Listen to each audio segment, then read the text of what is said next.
Gusto nilang makipagkasundo pero wala pa kaming balita. Yung mga lihim na yon, Mga salita, hindi namin kailanman magkakaroon ng sandatang nuklear. Lahat ng yon ay nagbibigay pag-asa na kung makikipagkasundo siya, ito'y kasunduan na di man mahalin pero matatanggap ng Israel. Alam mo ba ang masasabi ko dyan, Mark? Oy, Vey, okay?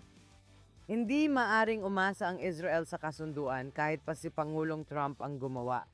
Masasabi ko sa iyo na tuwing natutulog ako gabi-gabi, naririnig ko ang mga jet ng Israeli Air Force na lumilipad sa itaas buong magdamag. And ito ay habang may mga US fighter jets sa Israel, kaya lahat ay parang kabado. At gaya ng sinabi mo, isa na namang panibagong round ng negotiation. Yung mga kritiko ni Trump sa Israel, yung isang katlong bahagi ng mga tao na hindi siya gusto, sinasabi nila na pwede niyang gawin din ang ginawa niya sa JCPOA Obama deal, ipagkanulo ang Israel. Oo, yun ang kinatatakutan nila. Ang narinig natin ngayon ay nagpapahiwatig na hindi dun patutungo si Trump. Ang katotohanan na napakalinaw ng kanyang paninindigan tungkol sa isyu ng nuclear talagang napakatindi. Ang katotohanan na ginugol niya ang napakaraming oras sa pagtalakay tungkol sa mga ballistic missile na isa pang alalahanin ng Israel. Kaya naming matatanggap ito. Hindi namin kaya. Hindi namin matatanggap ang kahit anong kasunduan sa Islamic Republic at mga ayatollah.